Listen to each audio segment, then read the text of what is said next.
Honorio, it's a pleasure to be doing this podcast with you, uh, two fellow Likewise. Cubans who came to the US and became technologists doing a podcast about technology is close to my heart. Same here, and I'm honored to be doing this with you, with your track record and Well, what you have done with your career. This is a very exciting podcast for me. so shall we start with some brief personal introductions? Please, yeah, go ahead.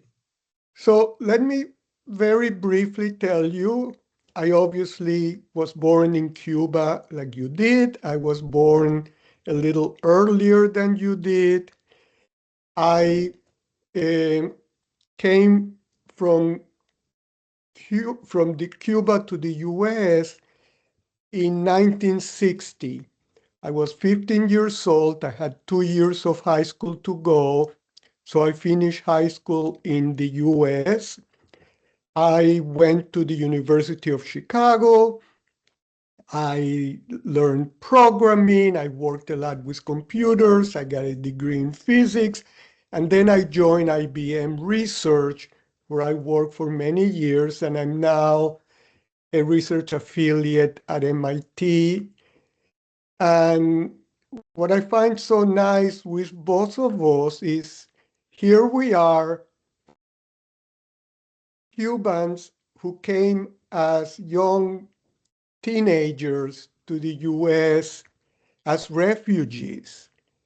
And then we had very good careers in the world of technology. So why don't you briefly tell us your story? Yeah, very a little bit different, but it's a little similar a path. I came when in 1966 I left Cuba, but I came to the U.S. Via Spain. So that was one of the avenues that was available at the time, where you would go to Spain and then you would do the process to get a green card and then come in. So in 67 or so, I came to the US and I actually went to New Jersey and ended up going to Newark College of Engineering, which is New Jersey Institute of Technology, and graduated with a double degree of electrical engineering and biomedical, and did my first job with what was, even from Cuba, the fantasy of my life, which is working for NASA. Mm, So I went to the Kennedy Space Center for 10 years. And then from that point on, as we talk, a lot of that will be revealed, but I became a transformation expert and worked for several companies. Ended up being a CIO 7 times, CIO, CTO, division CEO of a utility as well. And recently worked for an AI company and left the AI company, C3. Fantastic company, and yeah. very grateful for the opportunity to Tom Siebel, and then started my own company back in August, which we'll cover here and there. Related, when people ask me what you do, I say you do AI. Well, I don't do AI tools. I work Right. in helping companies Yes. how to implement AI. Yeah, And I think we both share the same point of view, which is the underlying technology is very important because without it, you don't have anything. However, unless the technology can be deployed at scale in the marketplace, in companies, in industries, in governments, in the overall economy, we don't have anything. And I think we both agree. I don't think that's a point that many people realize that the technology by itself could be incredible, but In fact, the more incredible the technology, the longer it's likely to take for it to be deployed at scale, which then gets us to the question, do you think AI will significantly transform the world's economy? I think it will. I think the word significant is the key. I think like conversations that you and I have had, and my personal experience is that it will be evolutionary. It will be an evolutionary things. Technology can move faster than a company, society, that individuals can adapt. And I mentioned that in one of my jobs where I was very lucky to have the responsibility for the total reengineering of Burger King, a global project, and in that project, Irving was from the financial processes to the restaurant. I had two groups and two different efforts, and as a matter of fact, part of that reengineering on the restaurant side was done with IBM, and Mhm, IBM had a whole area of experience engineering, and we did mhm, all kinds of things. The reason I'm bringing that up is because in that area of the restaurant, we created a model or what would be a restaurant of the future. mhm, And this was done in the late 90s. mhm, mhm, Today, 85% of what we came up with is not implemented anywhere mhm, mhm, because it's too advanced, like bringing in plug-in modules of refrigeration from behind the restaurant so that all the ordering and all that is automated and it's all mhm, mhm. all from an AI perspective. You can imagine what that would be. There's all kinds of things like that that are very either expensive because of the infrastructure that you already have built from the structure of 15,000 Burger King restaurants or whatever the number is, or any other company. You can't just throw away that and blow it up and start all over again. And then also the people's habits. So Yes. so yes, I think is going to be tremendous. I can see it already. I consider myself an expert of knowing how to implement. Yeah. And go ahead because as we go along, I want to come back a little bit to the behavior of technology executives and companies that not understanding who they're working for and what the role is a little bit. That I think delays this. Yeah. And I think one thing people don't often understand unless they have been involved with companies like you have in a number of companies, I have with IBM, is that for companies to function well, they need processes. They need a way of doing things that they do over and over and over. The employees know the processes, the customers know the processes, especially if it's B2B customers. Um, Financial markets will understand the processes.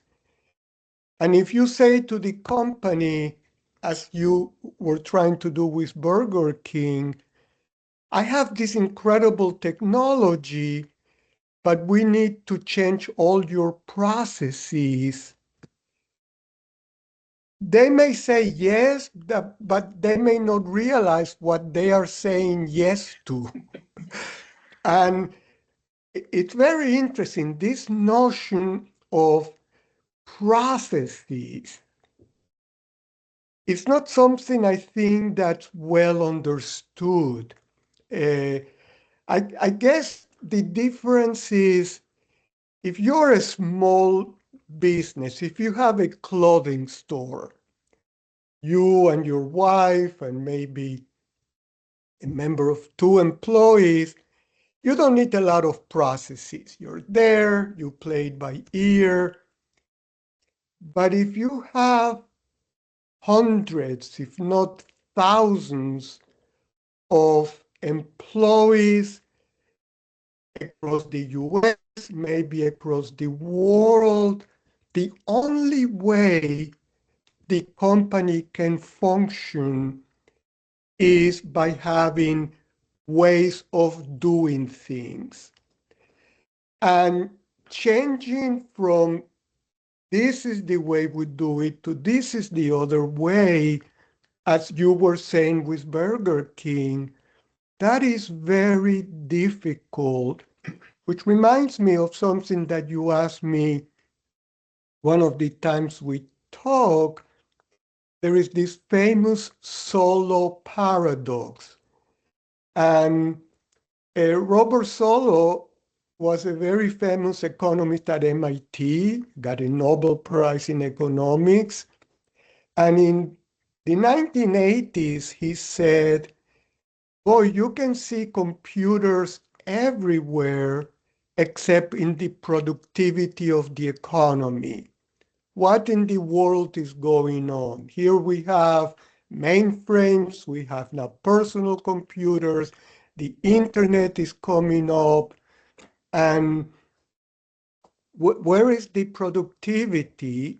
And as you and I have discussed, it took until the 1990s with the internet coming along, helping integrate more and more of the parts of the business, with ERP, which maybe you can explain because you told me you were very involved in ERP transformations, which many businesses consider it's like having root canal without anesthesia.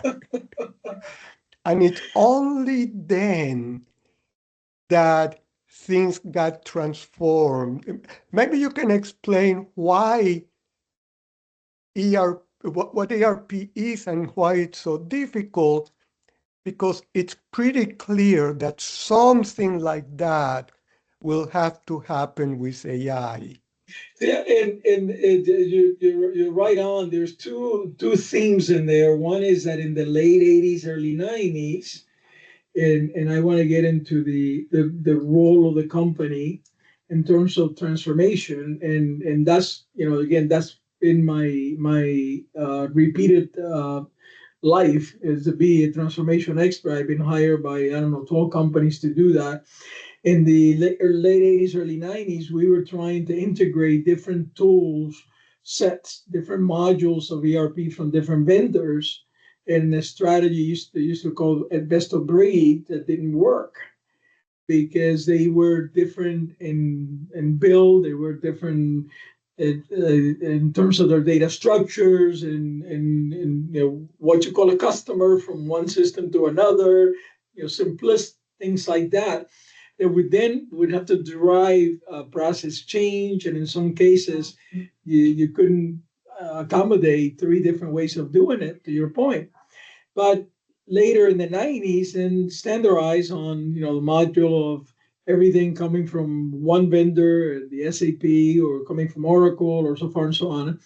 And we are right now in AI in the same sort of part of the maturity curve where we have too many companies that are buying tools and trying to assemble solutions when solutions are already in the marketplace. Yeah. But here's the is the very simplistic is the what and the how. Okay. Yes. And there are a lot of executives, technology executives, and companies that are not technology companies that think they are working in a technology company and they focus too much on the what. And they buy tools. And by the way, a lot of the vendors don't help that because they're pushing their tools. Yes, of course. Okay. Right. So today, part of the reason why AI is not moving forward to enterprise Yeah. value is because we have, and I'm going to use the Pareto, the excuse of 80/20. We have 80% of the companies still stuck in the mud trying to take tools from Google, from Amazon, whatever, and trying to assemble AI factories that have already been put together by companies like Palantir, C3, and IBM with Watson X. So I one of my advice to executives is that you need to focus on what I'm going to select and then Mm-hmm. how am I going to implement that. If you want to be a technologist, then go work for one of those companies or go work for a software developer or for Microsoft, whatever. But if you are an industrial enterprise, if you are a retail enterprise, you're not in that business. You're in the Right. business of what I'm going to select, not what I'm going to build, and how I'm going to implement it. Because the other Pareto perspective too, and goes back to what you were saying, Irving, about repeated processes, Yes. is that a lot of companies think that they win in the marketplace by having uniqueness everywhere. Mm-hmm. And really, I'm going to be liberal by saying 20%, but I think that 10% is a differentiation factor you need. Yes. The other 80 to 90 are processes that are going to be common for the other industry across the street that's similar to you, and they're going to have to be standardized because of what you were explaining. That is the only way to operate unless you're automated, and we can talk about that Yeah. too, when you have a lot of personalities in the process. Yeah.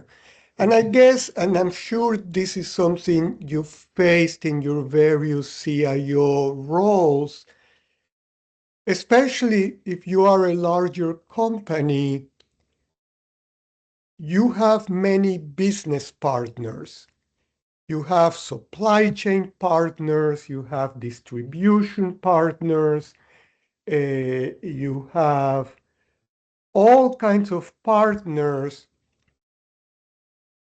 And if you don't have fairly standardized processes, they don't have to be identical between you and the other company, but they better be similar enough so that when you send them an order, they say, oh, this is an order, as opposed to, are they asking me to go out and have a beer? What are they asking me? So most companies have developed ways of dealing with their whole business ecosystem over decades.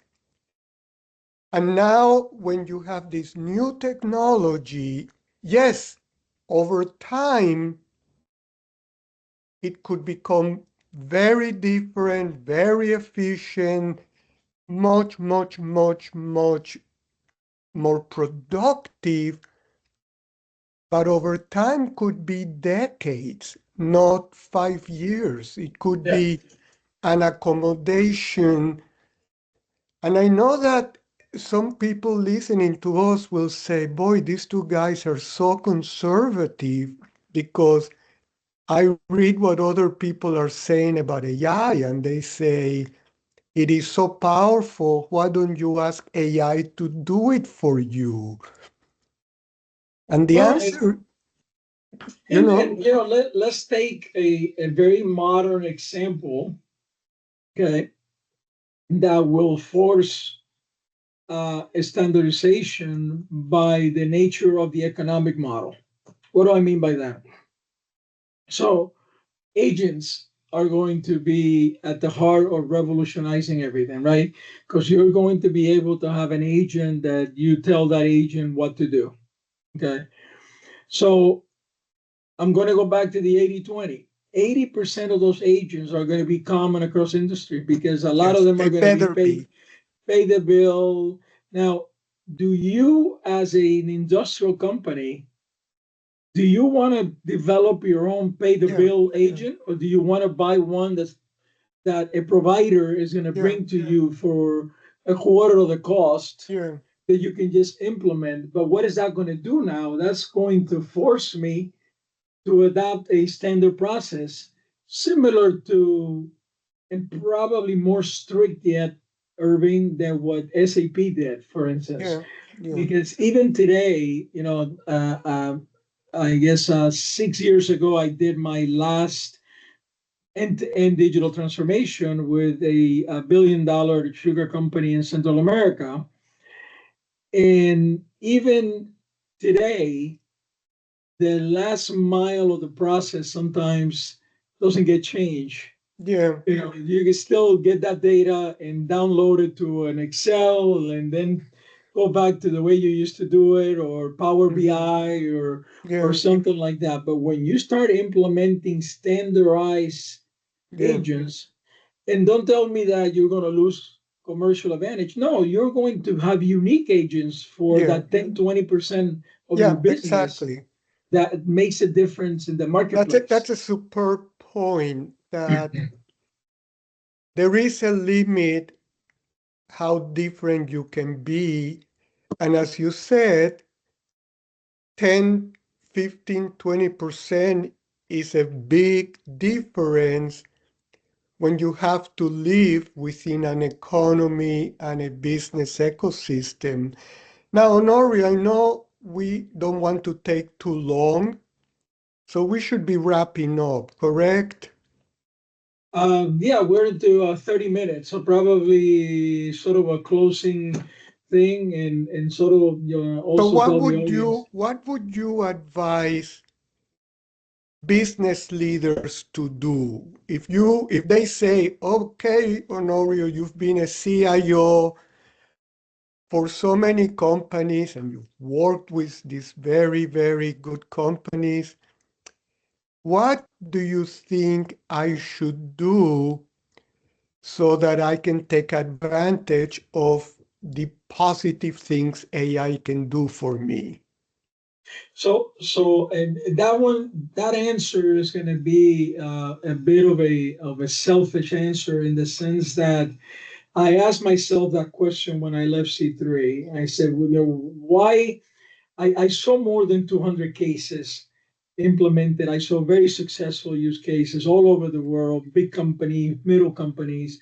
And when I left C3, I said, why is it that companies are struggling, and MIT's coming out and saying that, it's 5% of the companies are scaling, or, and at the most, there are articles that would say 30%, but nobody more than 30%. And I asked myself the question and came up with the answer, which is another way for talking about process. What are the drivers that are going to change your operational model to be able to do the Solow Paradox Hmm. and be able to adopt AI on a gradual basis? So I'm building a company, actually, that identify what those drivers are, three levels of maturity, Very good. and then, like, pair with that, you have to be pragmatic again, because you got to pay for this. And you can't go to anybody and say, I'm going to go change 80 drivers that I came up with. Yes, So I'm saying, on phase one, you pick your top 15, 20% that are going to make the big yes, difference. Okay. At the same time, you adopt a methodology of deciding on your architecture from components that are already built, and there's enough yes, in the market. Go yes, and buy the AI factories. There's three great providers. Okay, don't start building it yourself. And then do an inventory of use cases and prioritize top two very good advice. that are going to pay for the first phase of your transformation, and then schedule your transformation over 2 or 3 years in waves, Yes, so that you get the platform in with the first two use cases, that is the AI factory. Now yeah, you have it. You start connecting your data to the platform in a virtual way. Okay. And then you start progressing to more drivers and more use cases. And I actually did that one time, and I saw yeah, companies. I mean, Shell Oil is a great example of that. I can speak to use cases from C3 because I was there. Yeah. Palantir has plenty. And actually, Alex Karp was on an interview at Davos today that I saw on, Mm, if anybody sees this, look it up, where he was kind of talking about this. And he was talking, he didn't say it this way, but he was talking about the 80/20 and mhm. why, Palantir comes in with the standard ontology for how your Yeah, data yeah, relates. And then gradually you yeah. start doing use cases. Long answer. I have a strategy that simplifies it, because if you don't simplify it No, and absolutely. self fund Yeah. it. You know, um, when I look back at my experience leading IBM's internet strategy in the 90s, we worked very closely with our customers. I know I was And, your customer. yeah, and what we said is to start implement the internet, let's pick a concrete use case that you know how to do. Like if you said, let's say with Federal Express, before the internet, if you wanted to know where your package was, you had to call somebody on the phone. Once the internet came in and you had a PC and so on, you can go straight to the database that keeps track of packages and look it up yourself. Now, if you said to me, Honorio, Irving, that feels so trivial. Instead of the telephone, you just go directly to the database. That's the good point. The fact that it was simple to explain and relatively simple to implement meant that it is doable. And it is doable in relatively short time. And I think, as you said, and once you have this example and another small example and another small example, before you know it, you have incrementally integrated the capabilities of this fancy new technology. And remember, in the 1990s, the internet was the fancy new That's technology. right. That's right. But don't pick artificial general intelligence or artificial super intelligence. Don't pick that, first of all, because we don't know Well, how to do it. I'll give you a very very simple And example. then we should probably wrap up. Yeah, very simple example of what I did. I mean, you focus on, you gotta have an AI strategy so you know where you're going. You gotta have an organizational component. You gotta have the talent. You gotta have your ethics, bound. So those are the drivers you focus on. And then if you're an industrial, I say you start with preventive maintenance, Yeah, reliability. very good. That's for $1 billion company. That's going to be at least a million and a half a year. Exactly. You know, if you're a retailer or a CPG, start with demand forecasting or Yeah, inventory optimization. yeah, And yeah, if you yeah, bring in the AI factory, that data, you connect that data virtual yeah, one yeah, time, and yeah, then you start progressing that way.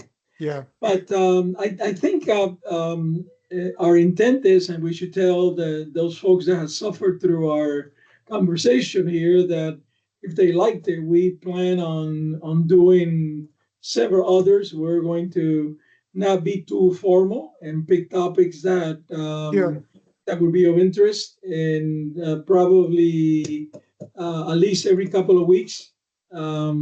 We if we get to it with our calendars, we plan to continue our fireside chat, even though I don't see fire anywhere, but that's okay. yeah. You can have a Listen, fireplace.